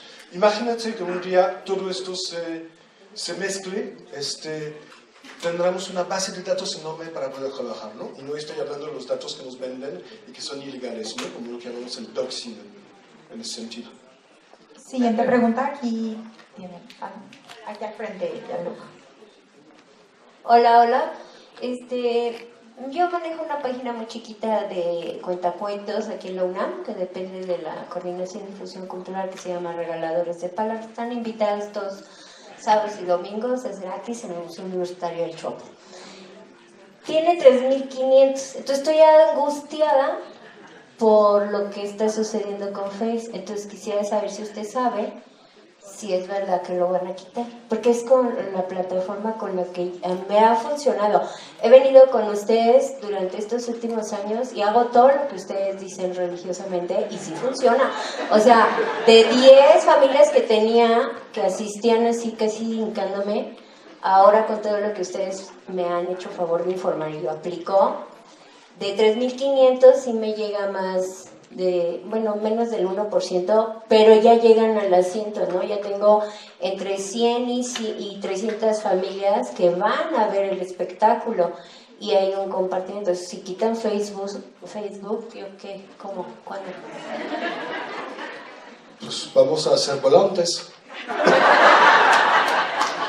Podríamos, pero sí lo van a quitar, o sea, yo quisiera saber si usted sabe o tiene... Yo creo que en 2 meses ya Facebook puede decir, no. No creo que lo quiten porque todos estamos adictos. O sea, el problema que tenemos, y yo conozco muchos amigos, no sé ustedes, o sea, que me dicen, no me importa que usen mis datos, pues al final de cuentas, ¿qué me van a hacer? O sea, no soy terrorista, no soy político, pues no me importa, ¿no? Cuando vemos eso sí asusta un poco más, ¿no? Pues veremos, lo que sí Google está aumentando a nivel de uso, Facebook sigue aumentando, pero veremos ya con un poco más de tiempo qué pasará con ello. Siguiente pregunta.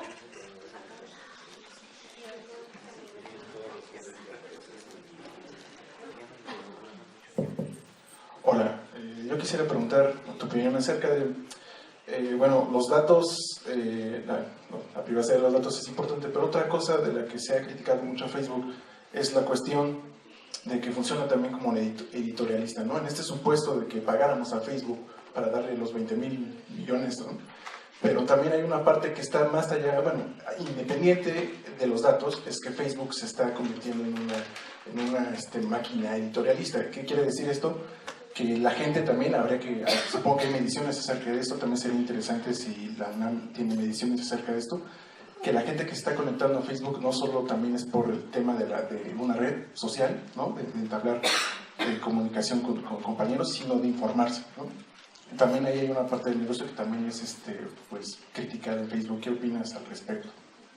Pues mira, parte editorial, o sea, más allá de la parte editorial, lo que sí Facebook nos promete es una plataforma tipo Netflix, es decir, que Facebook como Apple desde hace varios años se dedican a comprar contenidos.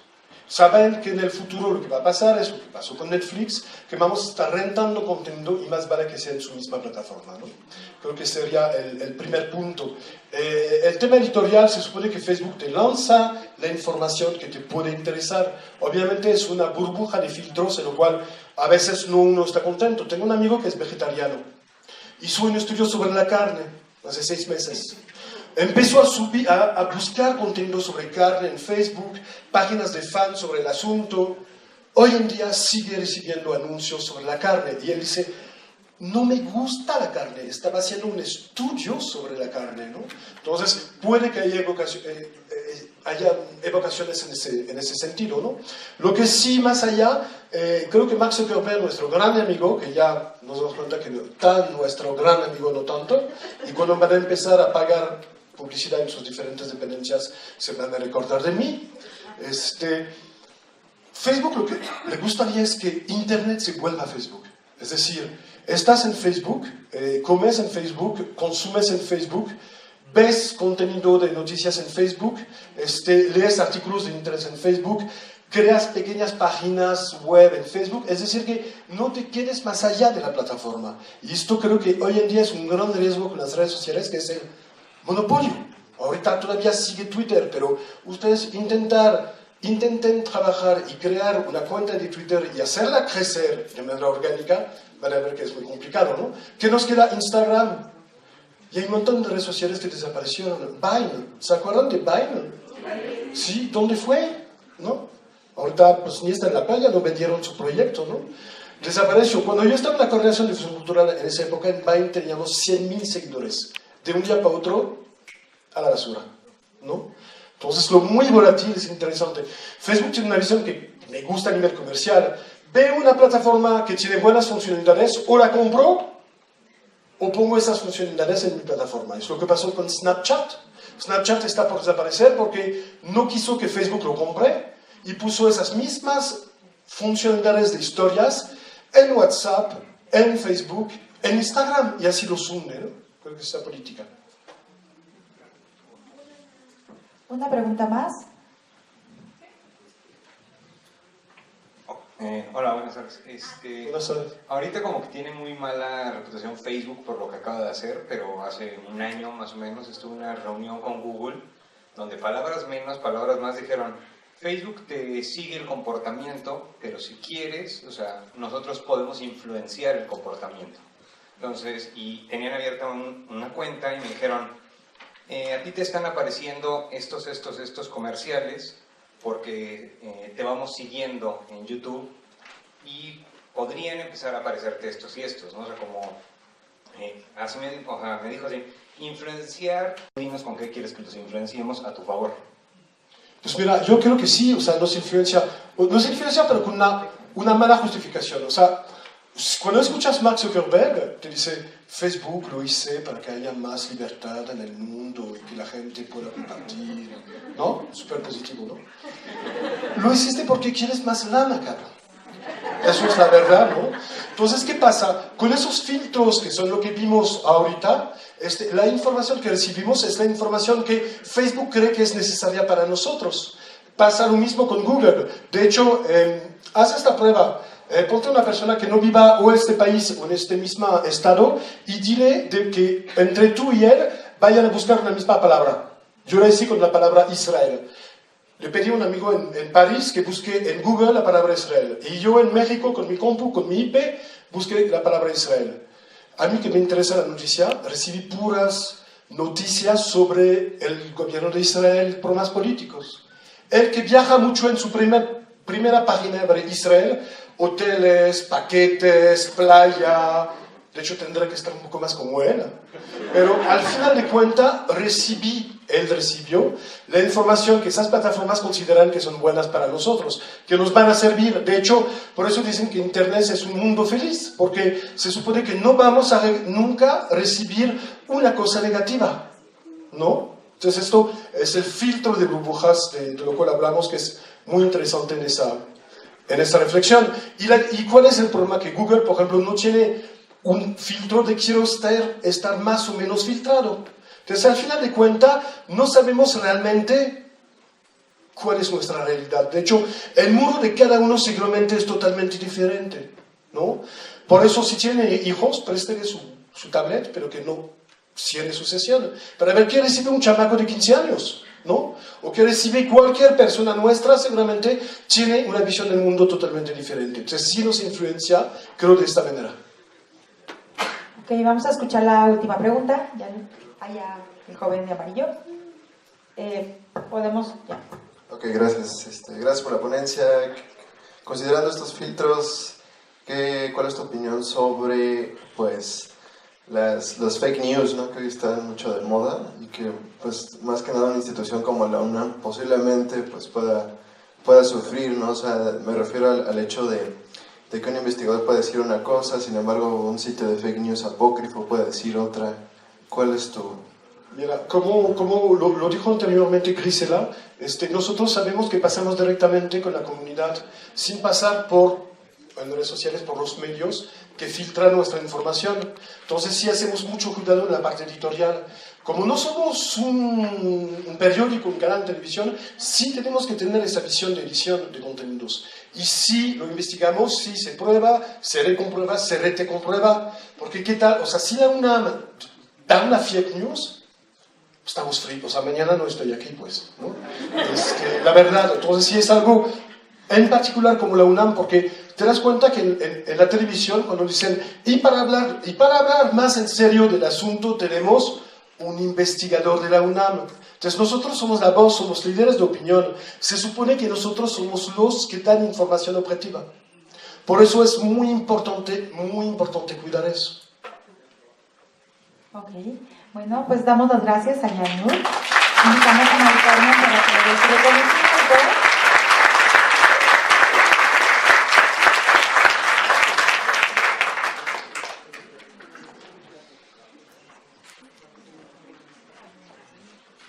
Muchísimas gracias, Yanur.